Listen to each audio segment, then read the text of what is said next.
guys, MultiClassicGamer here. Welcome back to more Battle for Bikini Bottom on Xbox. We got some more of these killer sink buddies, or better yet, the worst kind of sinks out there. Sinks that don't have garbage disposals. No! Okay, enough of that. I mean, to be fair, they could be like just bathroom sinks and those don't have garbage disposals, but still. The first few apartments I lived in didn't have garbage disposals in the sinks, which kind of sucked. Not only that, but they also wouldn't be like the dual sinks, so like you'd have to, you know, wash and rinse your sinks all in the same sink, which I guess isn't that bad, but still, there are far worse things than that. Yeah, and killer recliners too. So, yeah, after this game, Heavy Iron Studios would go on to make the SpongeBob SquarePants movie game, and also, yeah, it seems like that button would actually open that game for me, but no, it actually causes this boat to inexplicably fall from the sky and land in just the perfect spot for you to bounce off of, for, you know, on a SpongeBob jump to make it just across this gap here. Literally, it's at the perfect spot to make it across this gap. Just bounce off of. That's just how it works, I guess. And now worse, yeah, people are throwing it out of their windows. Like, what the heck? Except this time you can actually close off the window, like, just by doing this, so whatever. I'm not sure why you would have a button in front of your house that causes your window to close. That'd be the stupidest thing ever, but it's there. Just among other random stuff that goes on in this game. But it goes far beyond just killer sink buddies and killer recliners. No, it goes far beyond that. We'll be seeing much of that later on. So, yeah, they would also go on to make a Truth or Square, and honestly, I kind of feel bad because I've been judging that video game harshly over the years, and I don't know why, because, like, from what I heard, it's actually a pretty good game, but the thing is, I haven't played it yet. I own it. Well, actually, that's a lie. I've played it, but I haven't actually fully played through it yet. I played a little bit of it. Yeah, what I've played, it's actually a pretty decent game. But yeah, I never fully completed it, but the thing is that it's considered, like, the sequel to this game. But I always considered the SpongeBob movie game to be the sequel to this game. Like, yeah, from a story standpoint, they have absolutely nothing to do with each other, but they do have very similar gameplay mechanics, so... And not only that, but they both use the same graphics engine, so... Or, yeah, the same graphical engine, so... This door is locked from the inside.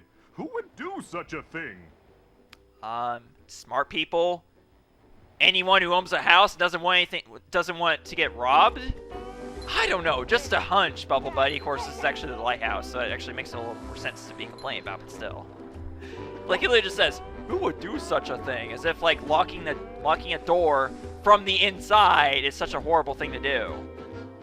I don't know, just wondering about that. We got some more chomp bots here. This Duplicatotron is blocked off, and the only way to get through this hole here is using a sponge ball.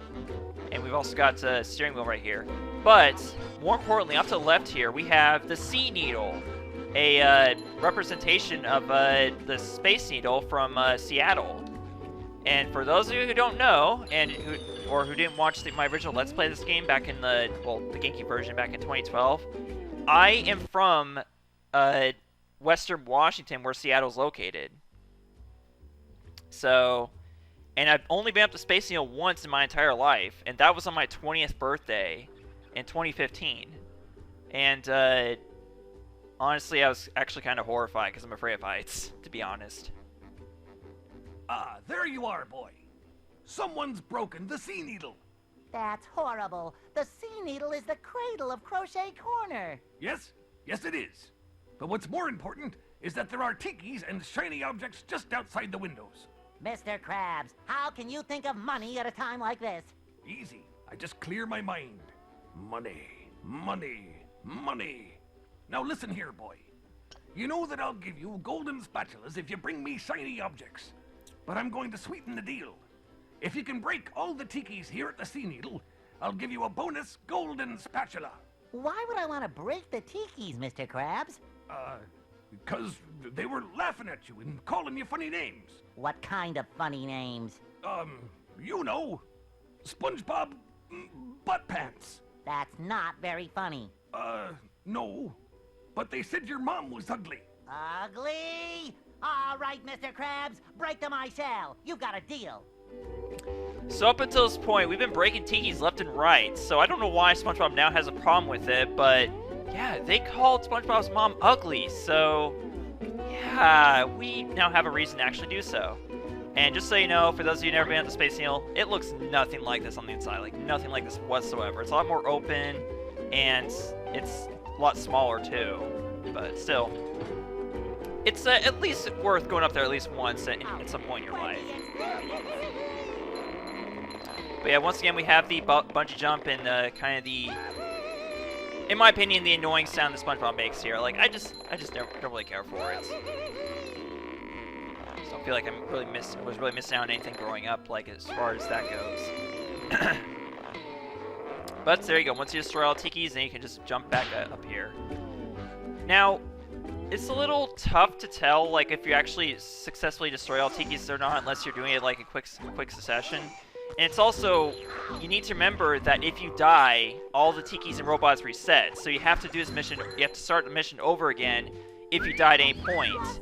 But the thing is, it's not easy to tell because the game does not have an on-screen counter telling you if you destroy how many of the Tikis you've destroyed. In fact, honestly, you'd have to count for yourself to know how many of these Tikis there actually are.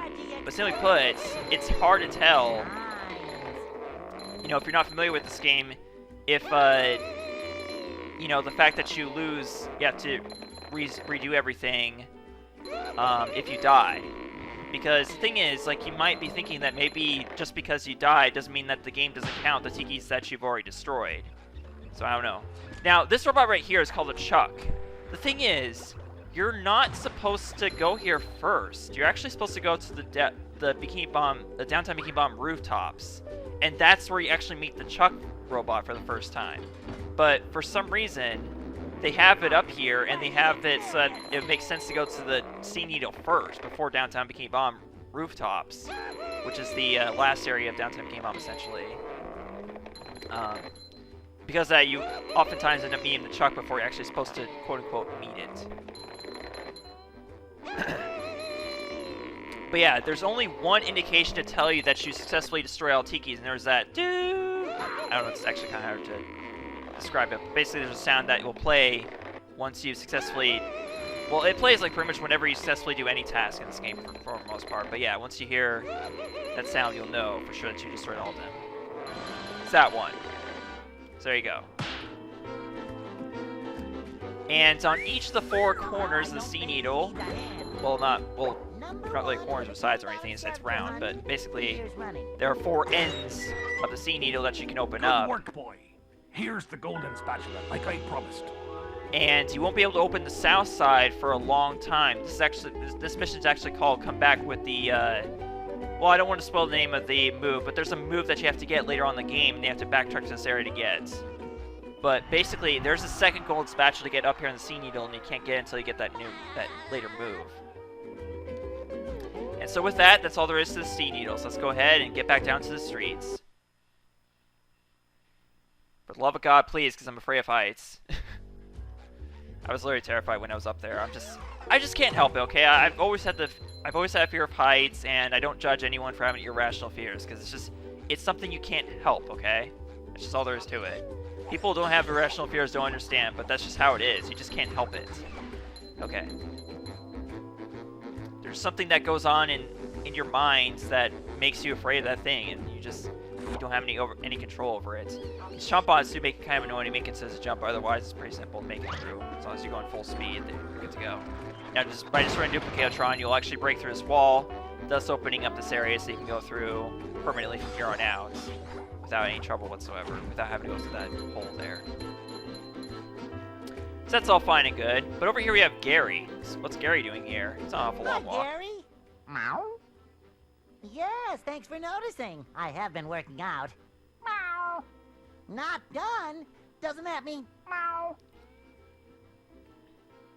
Oh, that's the entrance to the rooftops, which leads to the lighthouse? Uh-huh. There's another golden spatula. I could really use that. Meow. What do you mean, get Sandy to help me? I can get through this. Meow, meow. Oh, that gap looks big. Okay, I'm definitely not making that jump. How is anyone going to get across there? Uh-oh. More robots. Holy Dutchman's ghost! That gap looks impossible! And impassable! Okay, I'll go get Sandy to help me out.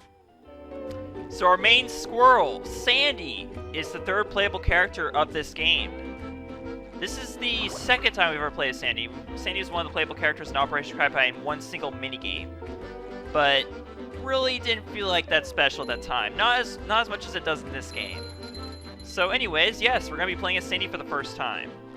Since we're only halfway through this episode, we got plenty of time to do so. What's up, Jellyfish? What's up? Now, these cannons, you want to destroy them, but we can't get up to this cannon quite yet. We're going to need Sandy's help in order to get up there. In fact, actually, I think pretty much this is all we've done. Everything we've done so far is all we can do with SpongeBob, so as far as the regular downtown area goes. Well, actually, we can use SpongeBob to get that steering wheel at least, but I mean, either way, so because we're jumping down to this steering wheel, we're going to have to jump back up to that roof anyways to get to... Number 1 in the Bikini Bottom scavenger hunt, 3 years running. Get back to Sandy, I'm pretty sure. Well, I probably could have made that jump, but whatever. Whatever. It is what it is. So, let's go ahead and introduce Sandy. Jump to the top of these steps. Sandy can glide across the gap to the next rooftop by pressing the A button 3 times, keeping it deep pressed. Keeping it deep pressed, okay. Just says keeping it deep pressed. But yeah, you have to actually press it. You have to hold it the 3rd time to do Sandy's grapple move. But yeah, Sandy can actually glide across long gaps, which is pretty awesome. It, of course, it only lasts for about like 5 to 10 seconds or so, somewhere around there. Yeah, down here we have a purple shiny object that's guarded by a G-Love robot. So we're just gonna go ahead and jump down here and just open up this area right here, or these 2 fences here, just because we can. Something I always do nowadays. There's like a lot of these enclosed areas throughout Downtown Bikini Bottom with purple shiny objects or just regular robots to destroy. I always open these up nowadays. I don't think I did this in the original LP, but this is just to show how much my way of playing through this game has changed since the old days. So anyways, now let's continue our adventure across the downtown rooftops. Of course, this is not the actual 3rd area where the actual downtown rooftops are, no. Not quite, even though we actually are already on the downtown rooftops. Whatever. Well, kind of, like the small rooftops, the lower ones. But anyways, yeah. What else I want to talk about? There's plenty of other stuff I want to talk about. I always forget about them mid-recording. It's just how it goes. So we can. So Sandy has a karate chop move, just like SpongeBob did in Revenge of the Flying Dutchman. So Sandy will do that instead of the bubble spin that SpongeBob has. Pretty much all of SpongeBob's moves are bubble-based, but Sandy's moves are based on her grappling and whatnot, her lasso. But not only that, but also throughout the game there are these Texas-shaped hooks that Sandy can actually grab onto using her lasso. And yeah, that's pretty much how you're going to be making it across the vast majority of large gaps in this game, is using Sandy's lasso. Now, once again, you cannot take Sandy back to Bikini Bottom, just like with Patrick, but the thing is, from here on out, the game will actually alternate between having Sandy and Patrick as the alternate playable character. SpongeBob will always be a playable character because he's just the default character, but the game will alternate between having Patrick and Sandy as the playable characters from here on out. So, for instance, in Goo Lagoon, the 3rd world of the game, we're going to have Patrick as the alternate playable character. And then the 4th world will be Sandy, and the 5th world, Patrick, then the 6th world back to Sandy, and so on and so forth. They do kind of break this trend towards the end of the game, though, but whatever. Let's go and get this golden spatula first, but there's other stuff we can do before we enter the actual downtown rooftops, so let's go and do this. Do that while I take a sip of Pepsi.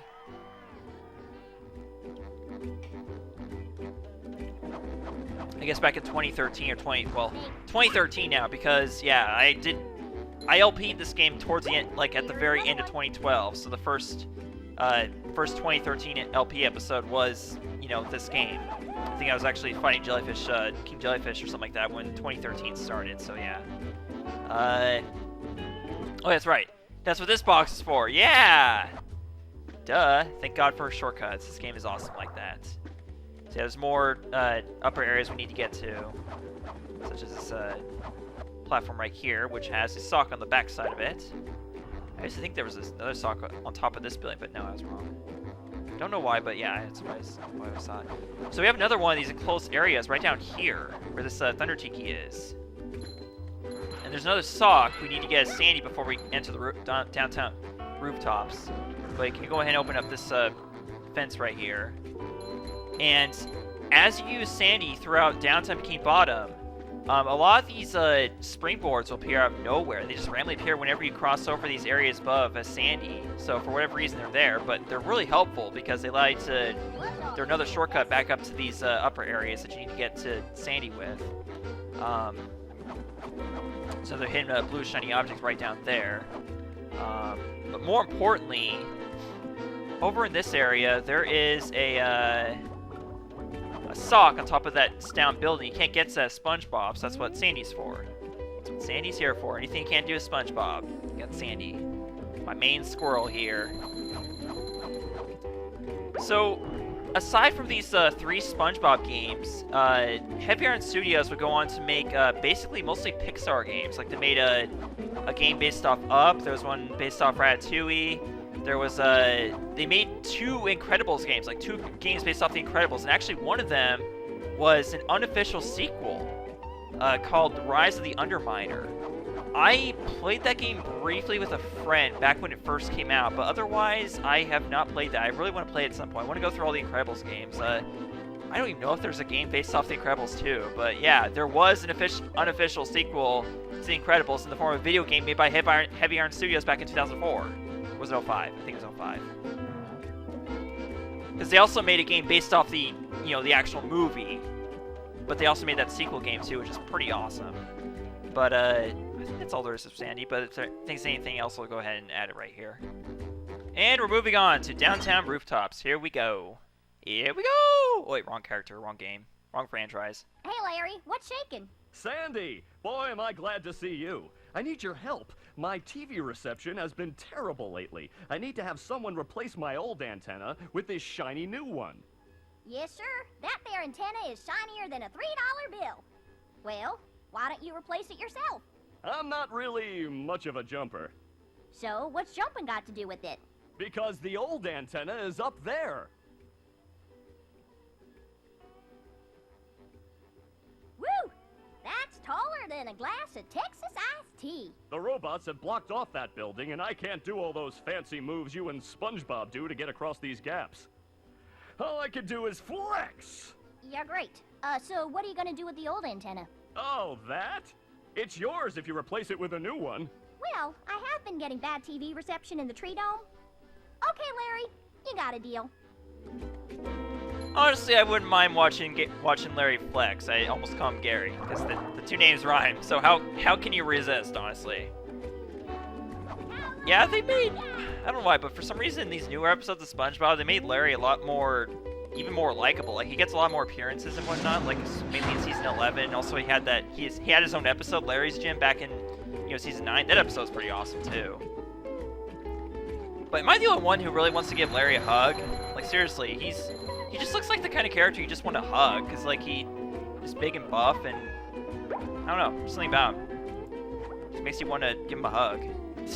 I don't know, I guess I'm weird like that. Either way, talk about weird places for bus stops. Like, I pointed out before that I personally think that the weirdest place in the entire game for the bus stop is by far the top of the Sea Needle. There's literally a bus stop up there at the top of the Sea Needle. What the hell? But I guess in the SpongeBob universe, the buses can float or something. But anyways, reminder that you can fly across gaps with Sandy, but also, this is where you actually officially meet the truck robots.